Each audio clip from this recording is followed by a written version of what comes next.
Well, the Joint Command Center consisting of Iran, Russia, and Lebanon's Hezbollah has warned that it will respond to any U.S. aggression from now on. Well, the alliance has stressed in a statement that Washington has crossed the red line with the recent missile strike. The command center says it will increase the level of support offered to the Syrian government. It stressed that Russia, Iran, and Hezbollah will not be deterred from liberating Syria after the attack. Now, the Joint Command Center argues the presence of U.S. troops in northern Syria, where the Pentagon has hundreds of special forces, is illegal, and Washington has a long-term plan to occupy the area. Crossing over to Ohio, joined by senior editor, Veterans Today, Mr. Gordon Duff. Gordon, good to have you with us. Well, definitely, it seems like Trump has upped the ante, and also the response from the side of the Russians, the Iranians, and Lebanese Hezbollah, of course, along with Syria.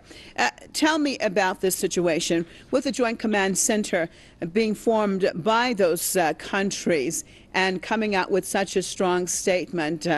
What does that mean in your perspective? Well, this escalation really began secretly several weeks ago. There was a concern as to what kind of false flag attack was going to be used to justify this change in policy, but it's less of a surprise than is being announced. The Syrians were aware that the U.S. has been building a large Saudi and Israeli-backed force in Jordan, that the U.S. has brought in far more troops than the few hundred they've announced. They've been moving heavy equipment through Turkey, and thousands of troops. We have reserve units being secretly called up here in the United States to fight inside Syria. So this Joint Command Center's announcement is essentially putting cannon fire across Mr. Trump's bow, announcing that there's going to be a price to pay for his game, and it's very much a game. This was all expected. Only the media, the mainstream media in the U.S. is playing around. There's no change in policy. Washington was heading this way for some time, and this was always going to be the case. But this is going to be an expanded war. It's going to require a greater commitment from everyone involved. It's going to turn into a major ground war, and unless sufficient forces are brought to bear, the U.S. is going to move down the Euphrates River and take Deir ez-Zor. That's what we're hearing. They want to take Syria's oil. They want to seize eastern Syria. Turkey wants to take Idlib, balkanizing Syria. Everyone's been talking about this. And this is part of that process. That process was begun long ago by the Saudis, the Turks, and Israel. They planned this out.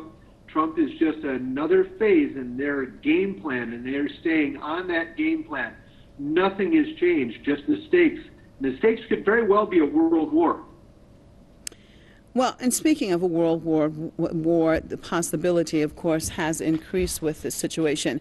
I want to look at the American side of things, though, especially the constituents, those who supported Trump, and of course with him basically running on the platform of less intervention, and especially when dealing with Syria, talked about it many times, that actually he thought that the Syrian government was the actual one that's fighting against the terrorists. So was that all a game? Was that all a plot? Or is it that there is the deep state in the U.S. that is forcing his hands right now?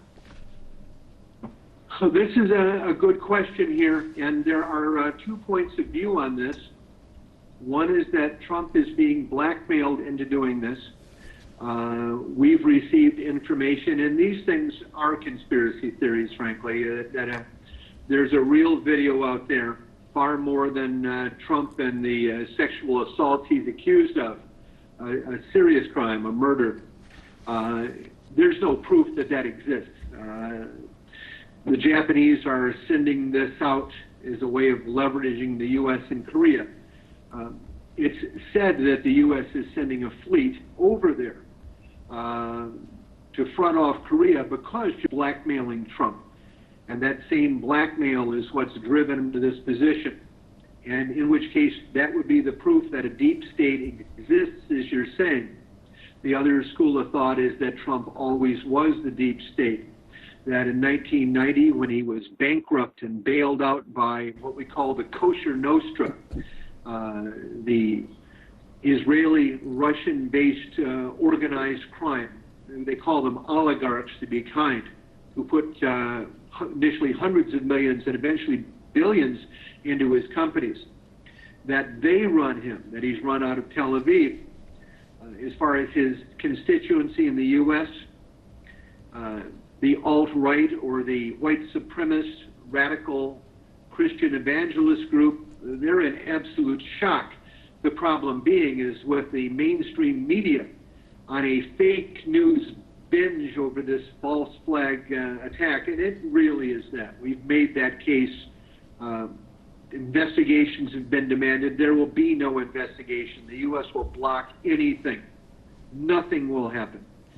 They've got a story. They're going to stick to that story, stick to that narrative. They're getting the war they've always wanted. As to whether it's Trump being blackmailed by a deep state or that he has always been the deep state along with organized crime, those are the questions that we're going to be looking at over and over. All right. Thank you so much for being with us out of Ohio. Gordon Duff, Senior Editor of Veterans Today.